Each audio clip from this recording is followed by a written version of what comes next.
Not much to talk about today, as with most Mirror Universe episodes. One of the things I find interesting is this episode was directed by James Conway. Now, I've actually talked about James Conway before. He has an interesting list of episodes he's worked on. I got a nice list over here. He did The Neutral Zone, Duet, Way of the Warrior, Little Green Men, this episode, obviously.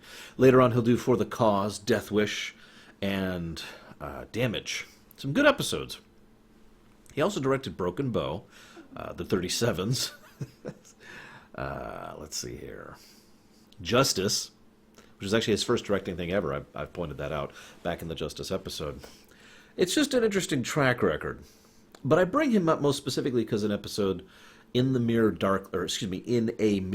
Darkly, which is an Enterprise episode, a two-parter, technically, about going into the Mirror Universe in Enterprise. Although, uniquely, that episode is actually not a crossover. It's just an episode set in the Mirror Universe during Enterprise's era.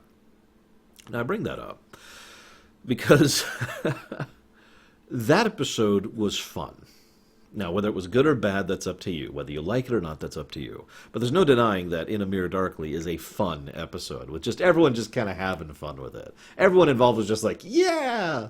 And this is especially true of the actors, who all really enjoyed portraying their alternate selves. One of the things that's interesting about that is each of them was given a degree of leeway in how to interpret their alternate character, how they wanted to portray it. Now, that's funny because the same thing happens over here in an episode directed by James Conway. I think that's a deliberate connection, but I don't know for certain. So we see several of the actors were like, I want to portray this way because this is how I see the character, and I want to portray this way. And what I find interesting about that is it leads to an interesting question. What would your Mirror Universe character be? Now, I mentioned that, and I would love to hear your guys' answers, because there's a lot of different ways that can be taken. Is it you under different circumstances? For example, the Intendant is usually portrayed in such a manner. Is it you, but the opposite of what you are? So good becomes bad, etc., etc. Is it you, but the inverse of what you are? And thus you have the same traits, but manifested in a different manner. Each of these are possible interpretations of the Mirror Universe characterization, so I'm very curious which one you'd go for. We all know that my alternate universe self would be incredibly evil and incredibly stupid and probably would have died at the age of 10. So, moving on. I'm glad I'm not there. I just called myself smart. What I mean by that is the alternate me would be really, really smart. Anyways, so the opening of this episode is really strange. We have a little bit of pining for Nog, a little acknowledgement of that. And, oh, hey, here's Jennifer. And she's so casually there, too. Now, it's worth noting that they never really try to cross over unless it's a pretty big circumstance, and yet it is made repeatedly. They mention repeatedly that it's not hard. It's basically just beaming at that point. In fact, when they decide to go back over, it's just like, yeah, let's go. Let's go. I bring that up because of a point I'll mention later. I just want you to keep that in the back of your mind, okay? So, yeah, they go over there. One of the things I like about O'Brien is that he's not evil. I know that sounds like a strange thing, but the Intendant is evil. Regent Worf, evil. Garrick, evil. Funnily enough, Dagor was there. Did you notice that? I should explain a little bit. The actor who plays the random Klingon Mook, he's not even actually named in this episode, is the same actor who played Dagor back in the House of Quark. I'm pretty sure that was deliberate, but regardless, all of them are evil except for Smiley. He's not evil, he's just different, a little more pragmatic, I suppose is a way to put that. Again, going to that alternate interpretations of what mirror actually means, which is kind of a cool thing to think about. But he's very desperate. He's very willing to do whatever he needs to do in order to accomplish a greater good. What's funny is he does show some signs of feeling remorse for that. Now, we don't know how much remorse he feels because he can't show that to Sisko, obviously. But he does adhere to his deal. That's very interesting because most Mirror Universe people don't. Like, later in this very episode, there's a scene, and you notice these scenes almost contrast each other. Smiley says, all right, well, you've helped us, the enemy's here, you're free to go. This was a deal they made in bad faith, technically by literal definitions, but nevertheless, a deal that both agreed to and signed on, and that Sisko was willing to, Smiley and Jennifer were both willing to let Jake go, despite his technical definition as a hostage, because they believed the hostage wasn't necessary. And it wasn't. And then we have, almost immediately after that, is a scene where Nog breaks out Kira, basically, or excuse me, actually, sandwiching that scene. Nog breaks out Kira, basically just because as a thank you. Then Kira shoots him. You can kind of see the contrast in approach here. And I don't just mean good versus evil. Rather, it's more of a, well, it's honestly kind of a mutual cooperation slash trust type of a thing. When you have that capacity for mutual cooperation, then you have the capacity to, say, trust the other person to do something that you are not doing, even if you don't have a gun aimed at them. Whereas a lot of the mirror universe, especially the more darker aspects of it, seems to rely on immediate detriment in order to pursue some kind of positive. In other words, you won't work for me unless I threaten to kill you constantly. If you pay attention, I actually talked about this before, too, in, I believe, Crossover is when I brought that up. And what's also interesting is that Regent Worf also puts across the exact same mentality. Work for me or die. Work for me, then die. You know, he doesn't reward with positive, he rewards with negative. Now, I bring that up as well because his entire shtick is the crop. But there's no carrot being offered. It's just the removal of the crop is what's being offered. And I find that to be fascinating in its own right, and probably one of the only culturally interesting things about the Mirror Universe, at least in this presentation. Oh yeah, and then we can see the Regent's ship, and it's this really huge ship. Like, they do some interesting tricks to make it look much bigger than a usual Negvar would be, and I'm just like, wow! It's a really big, doomy Mirror Universe ship. It doesn't look quite right without the giant fungus glow below it, though. Anyways, so, you know, Worf, really quick while I'm talking about it, Worf and Garrick are awesome. Now, Garrick tends to play well off of everyone, and Worf tends to play well, or I should say Michael Dorn tends to play off of everyone, and, oh god, I can't think of his name. The guy who plays Garrick tends to play well off of everyone. Jesus, I can't think of his name. Andrew Robinson, there we go.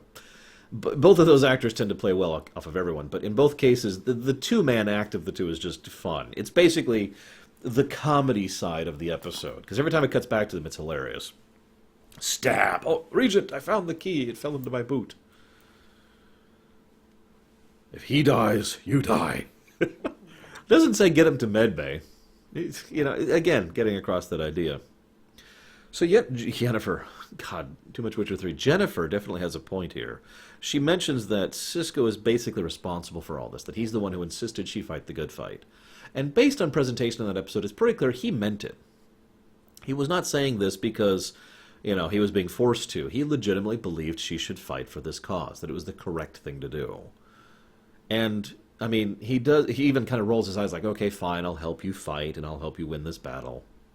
You can't help but help. Now, I bring that up because I want to ask you a question. Why don't they just open up regular relations between the two powers? The Federation, and I don't think they actually have a proper term right now, but the Rebels. You know, the rebel institution, right? The Terran rebels. Why not have it be a regular kind of diplomatic political contact between the two powers? It's not like they can't. Oh, I know what you're going to say. Oh, they don't want to pollute the other timeline. I'm sorry. No, see, the problem is it is so easy and regular to transit to the other time, or excuse me, I'm screwing up my own words now, to transit to the other dimension, and at this point, they're just another power. In other words, there's nothing really different than if the Terran rebels existed just over here in this galaxy, in this dimension. So why don't they have some kind of regular contact and connections between the two? Now, you could argue that the Federation is the Federation, but at the same time, one thing the Federation is really big on is diplomatic expansion. And you can't tell me they wouldn't be interested in signing all kinds of treaties with these people. I don't know, it's just food for thought, because nobody even posits that as a possibility. No one mentions that. In fact, the only reason Jennifer mentions not wanting to come back permanently to this galaxy is because she thinks Sisko has no true connections to her, even though she definitely has connections with him, and frankly, vice versa. And not just because she looks like his wife. Because there's several scenes of legitimate chemistry in both the previous one and this episode that kind of show that the two really do gel well. This Jennifer, you know, Professor Sisko, and Captain Sisko actually gel quite well together. As so, of course, they kill her off. Of course they do. God damn it. Anyways. believe it, like I said, I really do not have much else to say. I do want to ask and mention one thing. I can't even imagine what it would be like to watch a loved one die twice. I've already had to watch plenty of my family and friends die. I don't think I would enjoy seeing that a second time. But what Cisco has to go through here is really messed up. Doubly so because, I gotta be honest, if they had been able to get her back to the prime reality, there's a pretty good chance they could have saved her, since they demonstrably have better resources and technology when it comes to medical. Another reason that whole direct connection... I'm sorry, my mind is just going in that direction now. Why not establish regular connection? All right, we're not going to support you militarily in your war, but... we'll be willing to have diplomatic recourse. We'll be willing to offer trade between the two sides and, maybe some kind of officer exchange sort of a thing. It's not like the Terrans are all evil, as I discussed earlier. In fact, if anything, most of them are not so much more evil as they are more aggressive. The crop versus the carrot. And it's implied that that's just the nature of that setting. And honestly, Deep Space Nine, along with... well, that's actually not true. I'm going to walk that statement back a bit here. What I'm going to say instead is, until Discovery, yes, I would actually say that the mirror universe isn't just pure evil.